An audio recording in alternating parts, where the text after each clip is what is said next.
ini harus sampai kapan sih gitu ya, sebenarnya sampai seberapa jauh kita mau mendorong hingga muncul orang-orang di kampung itu yang akhirnya berinisiatif sendiri, Mbak Ziza.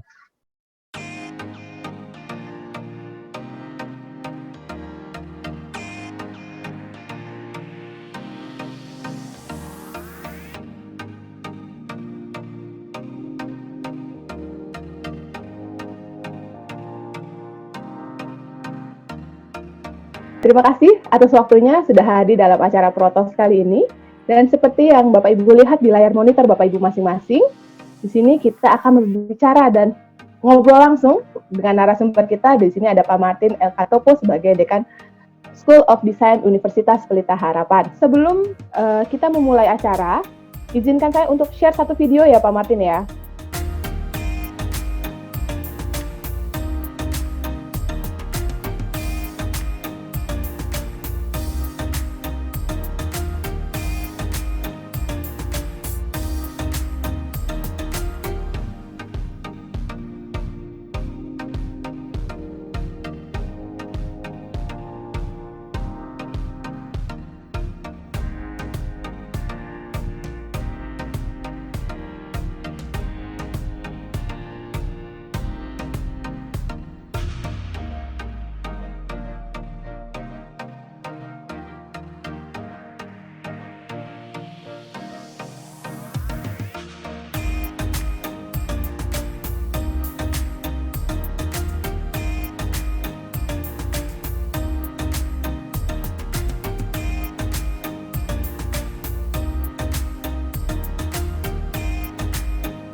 Pak Martin, boleh dijelasin dulu dari maksud dari video yang tadi kita putarkan, Pak? Video tadi sebenarnya menunjukkan bahwa mungkin bingung ya, tadi di depan kayaknya ada arsitektur gitu, ada rumah kami gitu, tiba-tiba tahu-tahu ada anak-anak kecil gitu, terus ada yang lagi main, ada yang lagi, tadi ada lagu dangdut juga dan apa segala macam. Jadi sebenarnya singkat ceritanya adalah bahwa pada tahun 2009 kami membeli sebidang tanah di kampung. Kampung ini ada di Tangerang Selatan, namanya Kampung Pondok Pucung. Seumur-umur sebelum tahun 2009 itu boleh dibilang saya dan istri itu adalah orang kota gitu ya, ceritanya gitu ya, orang kota. Tapi kemudian karena punya cita-cita gitu, ingin punya rumah yang bisa didesain sendiri, maka kita berupaya untuk mencari tanah gitu di mana kita bisa mewujudkan ide kita, tapi duitnya nggak ada gitu ya, jadi mungkin mesti nyari agak melipir gitu, nggak bisa cari di kompleks gitu kan. Nah seperti biasa kalau teman-teman semua yang ada di sini tahu gitu ya, setiap kali ada kompleks tuh biasanya kampung di belakangnya gitu. Jadi di satu perumahan modern di Tangerang Selatan ini besar sekali, mega modern kompleks ya, saya nggak sebut namanya. Ya. Seperti biasa ada ruang-ruang sisa kampung gitu. Jadi saya dan istri kemudian membeli tanah di sana tahun 2009, lalu kemudian kita mulai membangun rumah yang kita sebut dengan rumah besi. Nanti ada di presentasi. Nah singkat cerita, pada saat kita membangun itu kita agak shock dan kaget juga gitu melihat bahwa kenyataannya gitu ya, saya dan istri dua-duanya berlatar belakang arsitek, pendidikannya arsitektur, dan kami berdua arsitek. Kami kok melihat bahwa loh ini di tengah kota, karena ini benar-benar di tengah kota kampungnya gitu ya, bukan kampungnya tiba-tiba di pedalaman di mana. Kampungnya di tengah kota, tapi tidak ada tanda kutip gitu ya, tidak ada perhatian sama sekali perihal ya mungkin rumah yang baik gitu ya, tata pemukiman yang baik gitu. Awal-awal sekali bahkan misalnya masih ada beberapa jalan di dalam kampung ini yang masih tanah gitu ya, tidak punya saluran gitu dan seterusnya gitu. Jadi kami agak kaget karena di jarak yang begitu dekat gitu ya, bersebelahan dengan tembok yang itu ada mega modern kompleks yang luar biasa gitu. Nah begitu kita melihat hal tersebut, kita merasa loh ini kami berdua sebagai desainer merasa terpanggil untuk bisa memberikan sumbangsih gitu kepada warga di sekitar gitu, dalam konteks yang kita bisa, yaitu desain. Oleh karena itu kemudian rumah kita tadi yang awal di video tadi, rumah itu disebut rumah besi, kita buat sebagai satu rumah percontohan gitu. Rumah percontohan di mana warga nanti bisa melihat dan meniru gitu. Sederhana seperti itu saja. Nanti cerita lebih lengkapnya ada di dalam slide saya. Nah dari situ kemudian kita ngelihat oh iya kayaknya nggak cukup dari rumah saja gitu. Akhirnya kemudian kita mencoba untuk menggunakan latar belakang ilmu desain kita, menggandeng bukan cuma arsitektur tapi desain komunikasi visual, desain produk, desain interior gitu ya. Kita kenapa nggak kita melakukan sesuatu juga nih untuk rekan-rekan warga di Kampung Pondok Pucung gitu. Akhirnya kita bikin komunitas yang namanya Design is Generator, dan kita berpikir bahwa melalui komunitas ini kita bisa membuat desain itu menjadi satu hal yang bisa memberdayakan masyarakat. Judulnya kan adalah desain untuk inovasi sosial gitu. Terus kita melihat bahwa ini adalah suatu hal yang mungkin nanti bisa jadi satu alternatif gitu ya dari dimensi pendidikan desain maupun juga profesi desain. Nah saya akan cerita dulu. Nah kita melihat desain itu sebagai satu strategi gitu. Kenapa kita melihat ini sebagai satu strategi? Karena kalau melihat desain ladder di samping kiri itu, kita bisa lihat bahwa desain sebagai strategi itu ada di yang paling atas. Jadi kita mencoba melihat dalam konteks ketika melihat apakah desain yang bisa mendorong satu perubahan sosial. Bisa, tapi jawabannya adalah dia harus dianggap sebagai strategi. Jadi dia bukan lagi sebagai desain as form giving atau desain, bahkan bukan desain as proses, sudah lebih dari desain as proses. Karena kalau kita desain as form giving, artinya misalnya gitu ya, kalau kita bikin arsitektur di satu tempat, terus kemudian masyarakat mereplikasi karya arsitektur itu baru sejauh desain as form giving. Tapi kita mau lihat bahwa bagaimana desain sebenarnya punya kemampuan yang lebih besar, dia bisa bekerja sebagai satu strategi. Dan dia kita lihat juga peranan yang sangat luar biasa untuk bisa mendorong terjadi inovasi sosial. Jadi mungkin hal yang jarang dilihat juga ya dari sisi profesi maupun dari sisi akademik gitu, bahwa oh ya sebagai desainer kita akan sebagai seorang desainer kita akan membuat desain. Masuk kuliah desain ya kita akan belajar desain dan menjadi desainer profesional gitu. Tapi sesungguhnya kemampuan itu bukan cuma sebatas mendesain untuk seseorang atau apapun, tapi desain itu punya satu celah ruang gitu untuk bisa mendorong satu perubahan sosial yang lebih besar sebenarnya. Sebenarnya sih kalau kita lihat gitu ya, bahwa desain itu sebagai inovasi sosial itu sekarang diboost sekali gitu ya, didorong sekali. Kalau di sini ada teman-teman yang latar belakangnya arsitek, tentu tahu bahwa Pritzker Prize itu adalah kayak semacam Nobel Prize-nya kalau di dunia sains gitu ya. Jadi kalau seorang arsitek dapat Pritzker Prize, dia akan yang paling tinggi gitu. Dan kenyataannya tahun 2016 dan 2018 ya, 2016 dan 18 itu justru arsitek yang peduli terhadap situasi masyarakat, terhadap satu situasi-situasi yang membutuhkan perhatian secara lebih khusus dalam permasalahan sosial itu menang. Jadi tahun 2016 itu paling kiri misalnya kita lihat itu adalah Aravena. Aravena ini dengan elemental misalnya dia mencoba menyelesaikan permasalahan permukiman di kampung-kampung kumuh di Amerika Latin gitu. Alejandro Aravena. Jadi ini dia menang Pritzker Prize tahun 2016. Jadi bukan lagi kita melihat karya yang hebat-hebat seperti karya Zaha Hadid gitu. Kalau dilihat karyanya di bawah itu sederhana sekali gitu ya. Sederhana sekali, benar-benar rumah rakyat gitu ya. Lalu kemudian di tengah itu ini tidak menang Pritzker Prize, tapi di Paris misalnya dua arsitek ini dia membuat satu inisiatif namanya R Urban gitu ya, yang sifatnya adalah memanfaatkan ruang kota menjadi ruang berkumpul warga untuk bertanam gitu ya, dan melakukan hal-hal yang positif untuk lingkungan gitu, untuk supaya warga itu tuh benar-benar saling terhubung satu sama lain.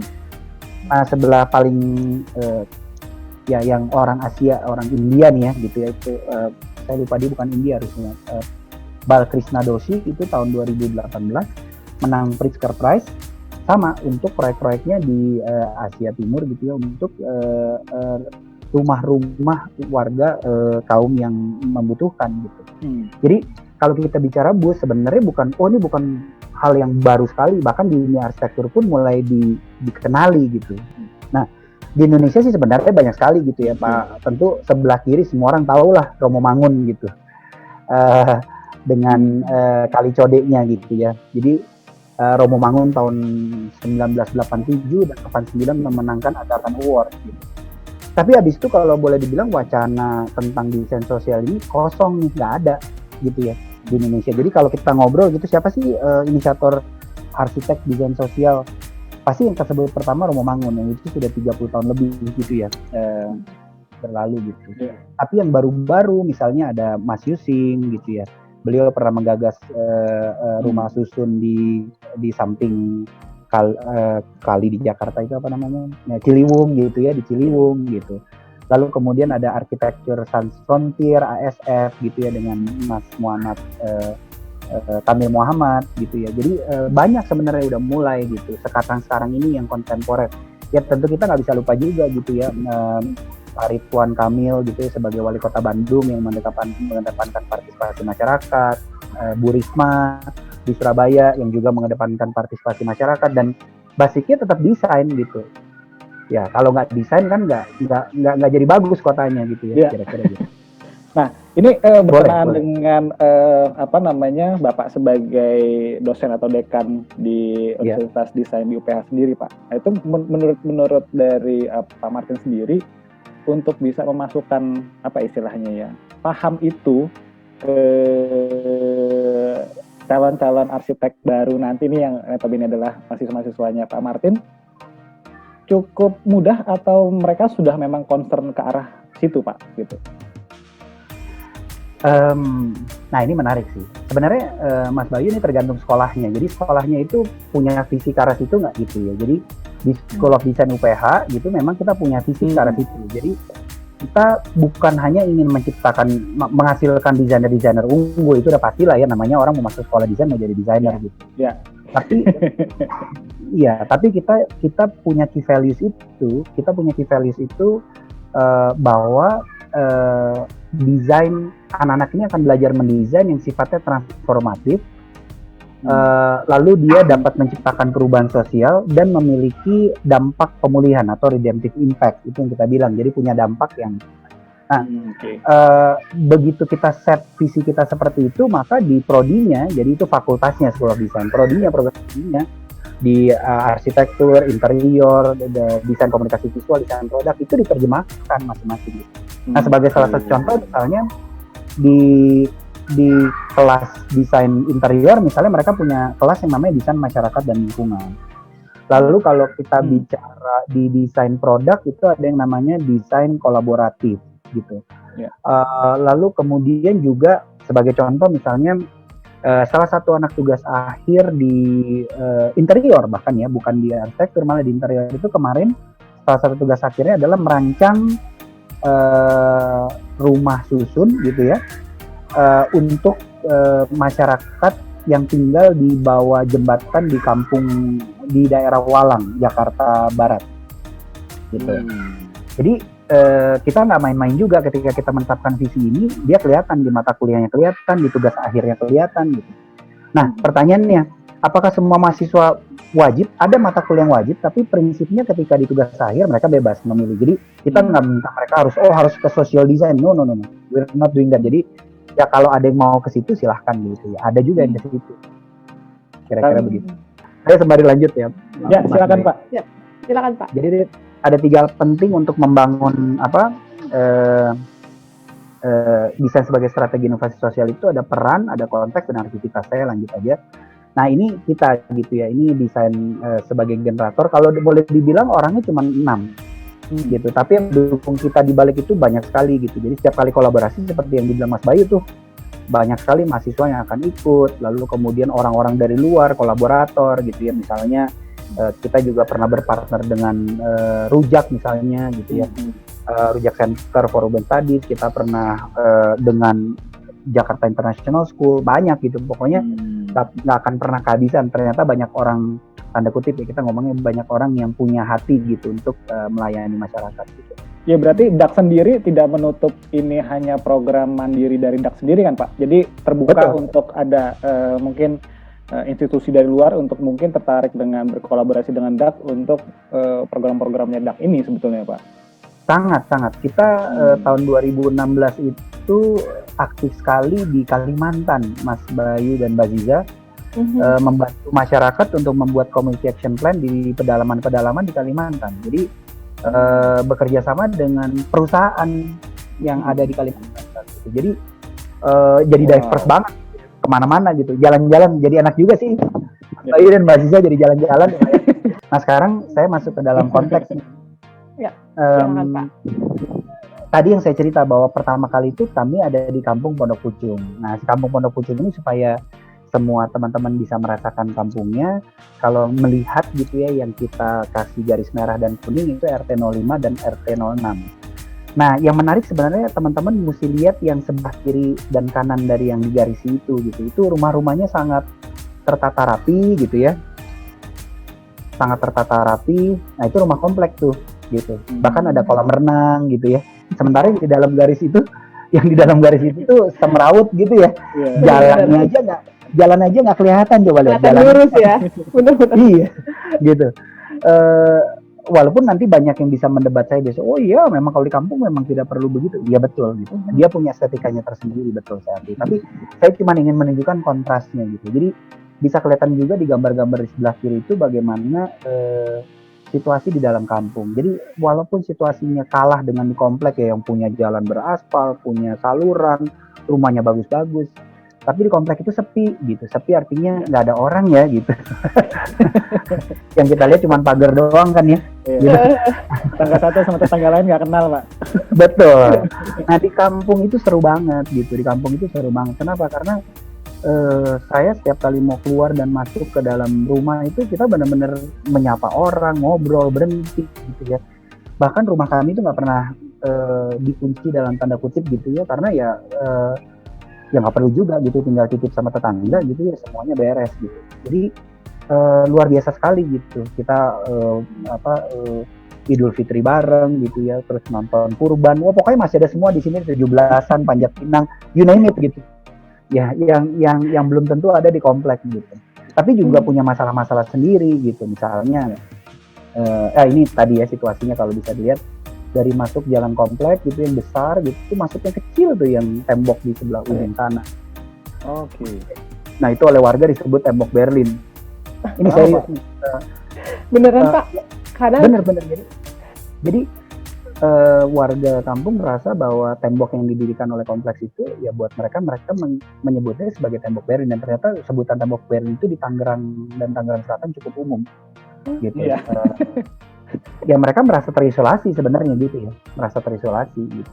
Nah tapi bisa dilihat gitu bagaimana anak-anak kecil di bawah gitu, di gambar bawah itu bisa memanfaatkan area buangan sampah dengan kreatif gitu. Itu area buang sampah dan bakar sampah, tapi mereka menggunakan sampah buat main segala macam tuh gitu. Jadi menyenangkan.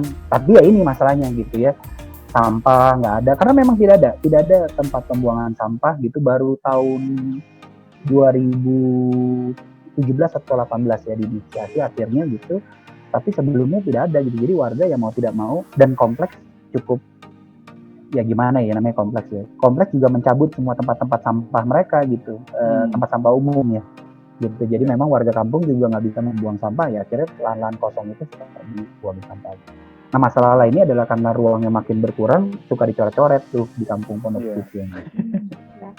Nah prinsipnya kita pengen jadi terang aja sih gitu ya. Ini anggaplah ini kita masuk ke dalam kampung itu, rumah besi, kita pengen nularin ke tetangga-tetangga kita apa yang bisa kita tularin dari desain. Harapannya tetangga-tetangga kita nularin yang lain lagi, sampai akhirnya satu kampung tuh bisa berdaya gitu. Cita-citanya itu begitu gitu. Nah maka tahun 2009 kita mulai bangun, 2010 kita membuat rumah yang disebut tadi rumah besi yang di video pertama itu. Nah si rumah besi ini itu kita bikin segala macam. Jadi dari mulai eksperimen rumah murah, kita eksperimen sistem pengelolaan sampah, kita eksperimen sistem tanaman vertikal, kita eksperimen sistem penampungan air hujan. Kita lakukan semua eksperimen dengan tujuan untuk agar masyarakat bisa melihat gitu, oh ternyata bisa nih membangun dengan lebih baik gitu ya. Terus kemudian bisa melihat nih sebenarnya. Jadi rumah kita pun kita buka gitu untuk warga menjadi satu pusat kegiatan gitu. Rumah ini menjadi rumah contoh kira-kira begitu. Nah lalu dari tahun 2010 ke 2013-2014 kita mulai bikin kegiatan-kegiatan seperti kegiatan kreativitas bersama anak-anak gitu, terus kemudian kegiatan menanam, terus kemudian macam-macam kegiatan gitu. Nah si rumah besi ini nih mungkin kapan-kapan nanti kita bisa sharing lebih banyak soal ini. Si rumah besi ini tuh jadi karena dia rumah eksperimen gitu ya, dan kita pengen menginformasikan juga kepada warga di kampung bahwa bisa lo bikin rumah murah tapi punya nilai estetis yang cukup baik gitu. Walaupun tergantung selera gitu ya, belum tentu orang suka dengan selera rumah yang seperti ini. Jadi waktu itu kita salah satunya misalnya bereksperimen dengan membuat rumah itu dari besi holo, kan terlihat di video gitu ya, dari besi holo. Kenapa kita pakai besi holo? Karena kita mau pakai kayu, ternyata ini sangat amazing sekali nih, ternyata mahal sekali. Membuat rumah dengan kayu itu sebagai satu negara penghasil kayu gitu ya, eksportir kayu gitu, ternyata bikin rumah pakai kayu itu mahal, lebih mahal dari beton. Ini serius ya. Iya ini serius, ini benar-benar serius. Jadi angka-angka di sini tuh udah dihitung semua, gitu. Jadi kita mau bikin rumah pakai beton, mungkin materialnya banyak yang mesti dipakai gitu ya. Jadi akhirnya kita kita cari pakai baja mahal. Akhirnya kita cari-cari, oh ya ini bisa pakai besi holo. Ternyata dia cepat sekali pembangunannya, cuma 1 hari untuk struktur utama, terus 2 minggu untuk total struktur tuh selesai. 40% reduksi material karena kita nggak pakai campuran semen, kita nggak pakai macam-macam gitu ya, finishing.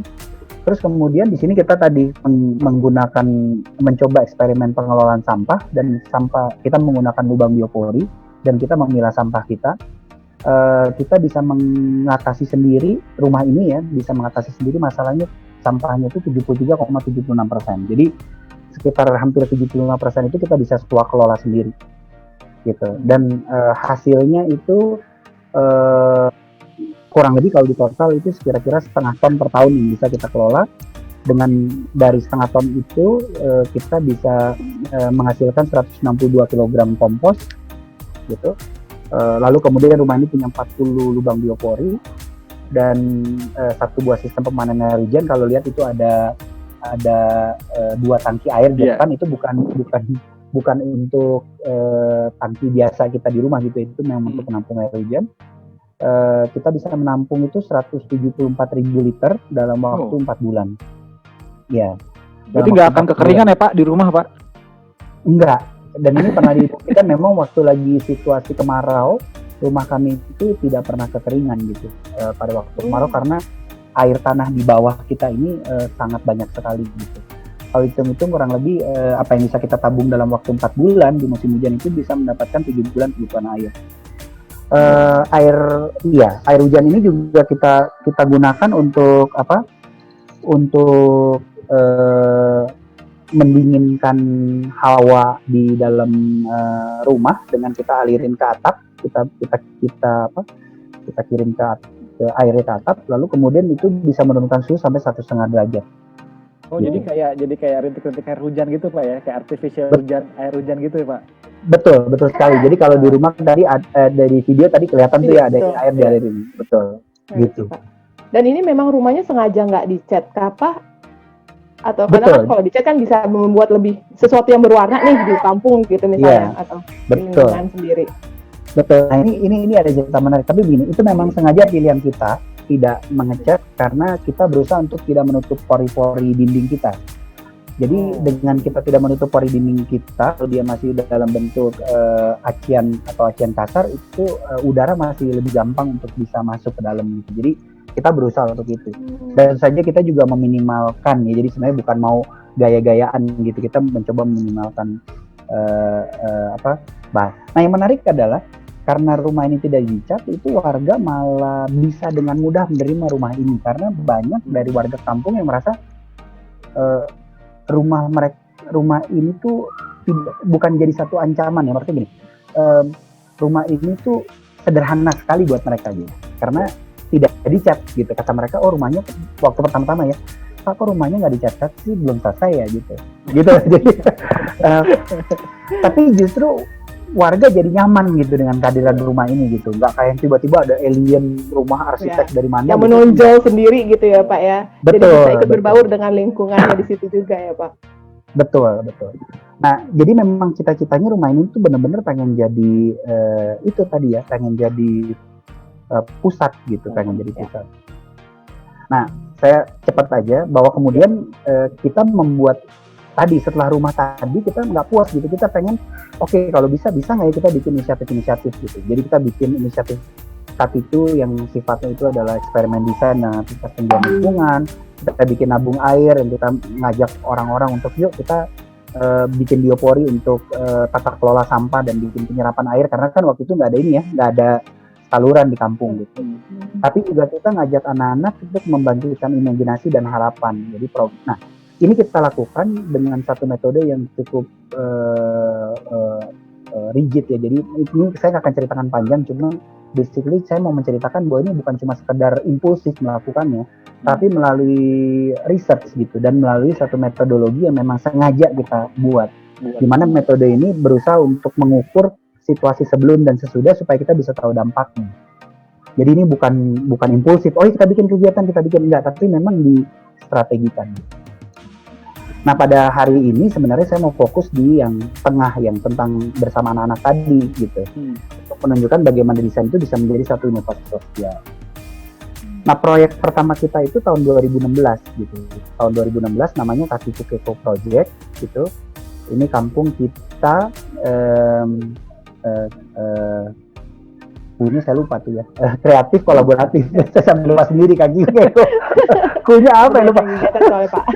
Iya, Kaki Keko Project gitu. Di sini kita mencoba mengajak anak-anak di kampung untuk bermain bersama-sama kita karena kita melihat bahwa situasinya di kampung ini anak-anaknya sangat kreatif tapi mencoret-coret gitu ya, mencoret-coret dinding di kampung gitu. Kita mencoba mengajak mereka supaya mereka bisa lebih ini gitu. Nah, waktu kita lagi survei pun kita ketemu nih gitu. Kita ketemu dengan grup yang suka mencoret-coret kampung, anak-anak muda yang suka mencoret-coret kampung. Tapi bukannya kita marahin gitu ya, malah kita ajak mereka yuk gabung yuk gitu, ikut gitu. Nah itu si anak-anak ini kalau lihat piloks yang dia pegang itu punya kemampuan juga tuh ya, karena ngelihat apa piloks itu biasa, terus kemudian kita ajak inisiasi, udah biasa betul. Kita ajak inisiasi gitu ya, anak-anak yang lebih kecil kita kerjasama waktu itu sama Vinilon waktu itu mereka kasih pipa-pipa untuk kita bikin alat permainan gitu ya. Di sisi yang lain kita bikin rumah baca juga, terus kemudian kita bikin mural gitu. Kita bikin mural, terus antusiasme dari warganya luar biasa. Kita cuma mencoba menginisiasi waktu itu sekitar 6 gambar di dinding itu, ternyata mereka malah ikut sampai akhirnya hampir 30 dinding gitu, panel dinding benar-benar di iniin gitu ya. Si kegiatan ini akhirnya berlangsung sampai akhirnya kemudian warganya sendiri yang asik sendiri gitu ya. Begitu kita selesai ternyata mereka bikin terus gitu kegiatan-kegiatan ini. Dan mereka mulai ibaratnya menggambar itu lebih proper gitu, lebih proper dalam artian nggak saling tumpang tindih gitu. Jadi kalau dia mau gambarin gambar temennya itu dihapus dulu gambar temennya, baru dia gambar di kanvas kosong gitu kayak gitu. Jadi akhirnya jadi lebih rapi gitu. Dan buat kita sebenarnya desain yang paling bagus adalah ketika masyarakatnya mulai bergerak gitu ya sendiri gitu. Kita memantik terus lama-lama dia bergerak gitu. Nah ini akhirnya nyebar gitu ya kemana-mana gitu, bukan cuma di Kampung Pucung, akhirnya diambil oleh pemerintah Kota Tangerang Selatan, itu jadi program Gang Cantik namanya. Terus kemudian dari situ menyebar kemana-mana gitu. Ini bukan cuma di Kampung Pucung lagi, tapi ada di Kampung Sawah, di Jombang, di Pondok Betung. Mas Bayu yang tinggal di daerah sini harusnya aware nih, ada beberapa yang mungkin lewat. Kalau yang di Kampung Sawah saya tahu Pak. Ya betul. Nah itu inisiatifnya dari Kampung Pucung Mas Bayu, dan ada satu lagi di Kampung Perapatan Duren. Dan ini akhirnya nyebar kemana-mana, dan boleh dibilang kita nggak ikut lagi sebenarnya. Kalau dibilang kita nggak ikut lagi. Ini memang inisiatif. Jadi tidak pas diterapin oleh Pemda Tangerang Selatan. Jadi DAG-nya sudah tidak diikutsertakan untuk menjadi konsultan atau apalah gitu Pak. Tidak. Jadi udah langsung inisiasi warga ya Pak ya? Iya, yang menarik adalah betul. Yang menarik adalah aparat pemerintah dari sini gitu ya, aparat pemerintah. Jadi dari ketua RT atau ketua RW-nya kalau mereka lagi rapat di kelurahan, dia bawa video dari kampungnya gitu. Terus Kampung Pucung. Nah, kemudian yang dilihat, ini bagus juga dibawa dan terus. Tapi memang kalau boleh dibilang waktunya agak pas dengan mulai adanya si kampung ini ya, kampung warna-warninya yang di Malang. Kampung warna bukan? Ya, di Malang, terus kemudian di Tangerang itu ada kampung Bekelir gitu ya. Jadi memang kebetulan pas juga. Iya. Tapi kalau Mas Bayu dan semua teman-teman lihat gitu ya, yang membedakan, dan Mbak Ziza juga lihat, yang membedakan gayanya adalah kita itu merespon dinding gitu. Jadi kita merespon dinding yang masuk ke dalam gangnya ini agak beda dibanding yang misalnya ngecat rumah dan segala macam gitu. Mohon semua teman-teman yang menonton acara ini, itu kejadian tahun 2016. Semua kejadian itu tahun 2016 sampai bulan April di Kampung Pucung. Lalu kemudian yang tadi itu yang menyebar kemana-mana itu sekitar 2016 akhir, 2017 awal. Nah, saya akan memutarkan satu video.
Kalau dari kegiatan ini sendiri Pak, ketika Pak Martin masuk ke dalam suatu perkampungan, memulai kegiatan itu akan kegiatan itu sendiri secara terus-meneruskah dilakukan atau sampai kapan kegiatan itu berhenti?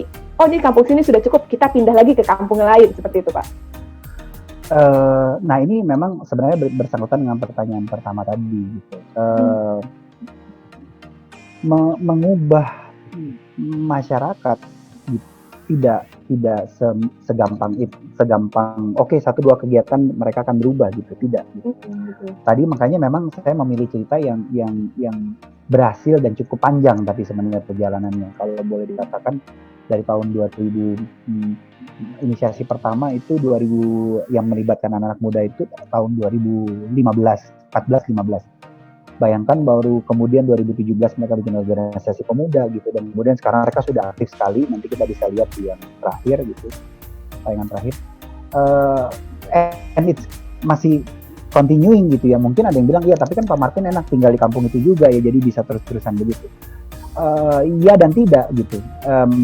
Bahwa pada kenyataannya kalau ditanya apakah ini harus sampai kapan sih gitu ya, sebenarnya sampai seberapa jauh kita mau mendorong hingga muncul orang-orang di kampung itu yang akhirnya berinisiatif sendiri, Mbak Ziza gitu.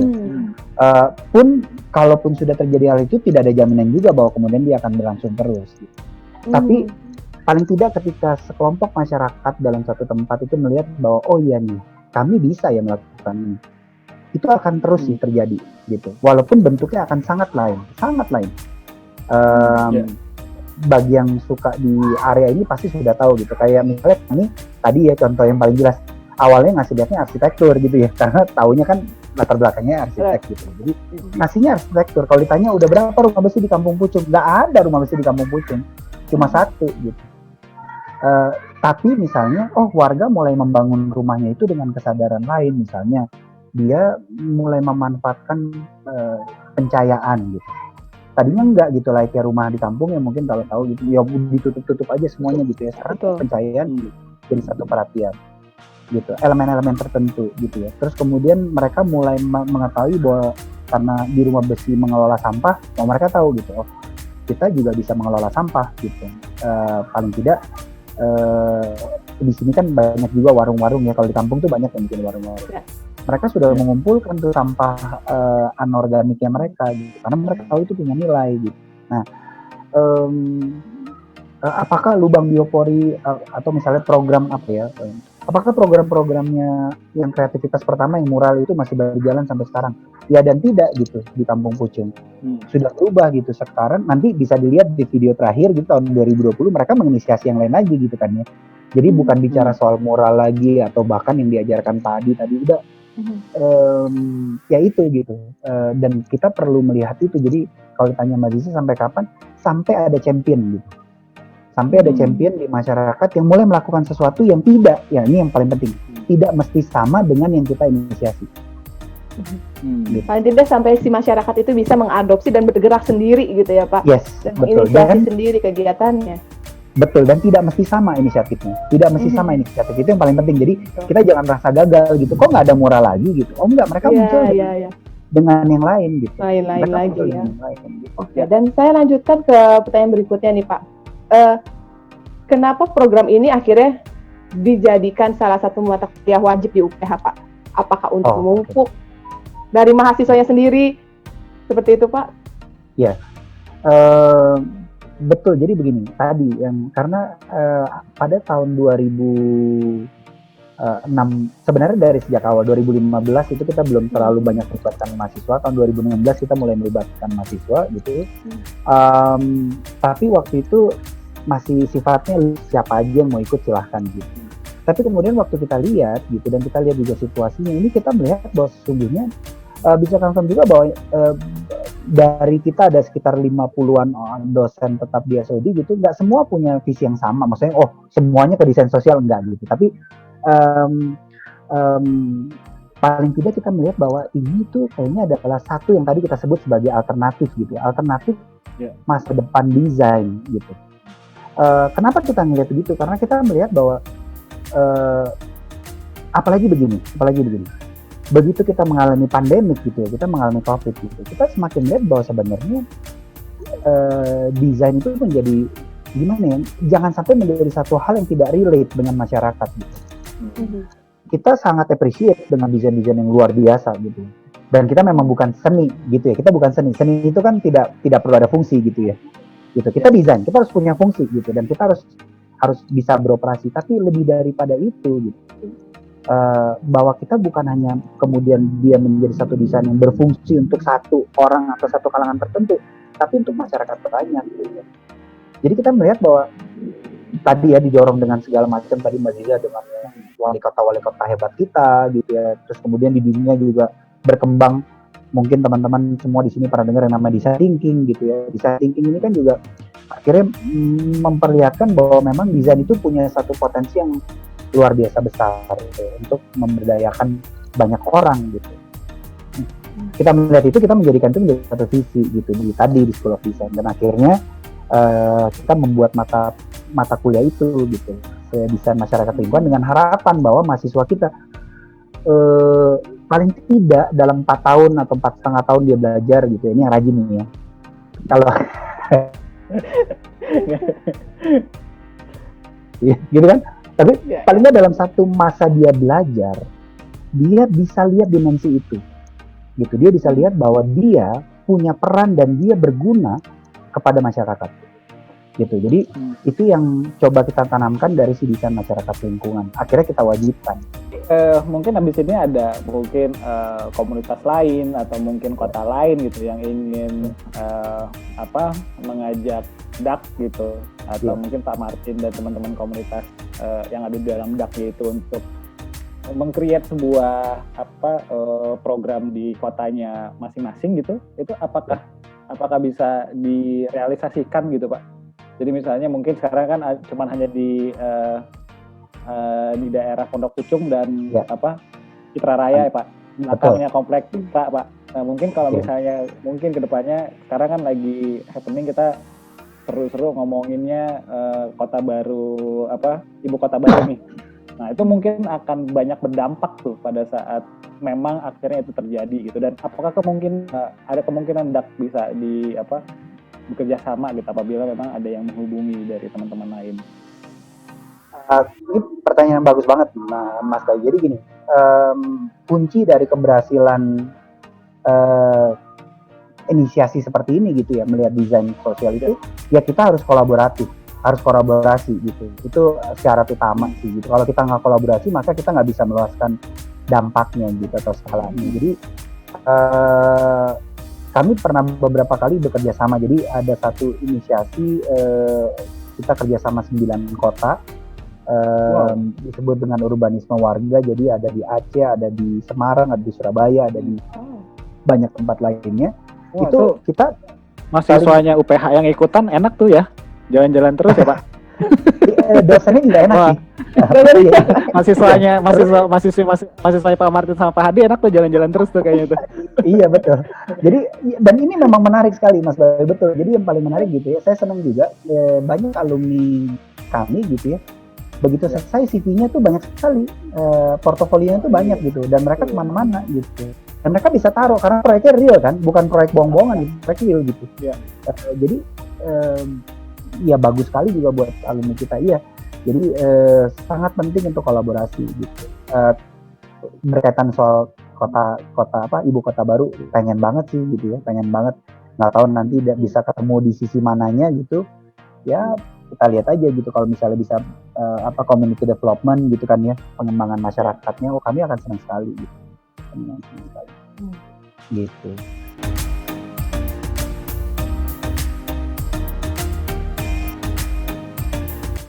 Go Pro with Catalog Pro.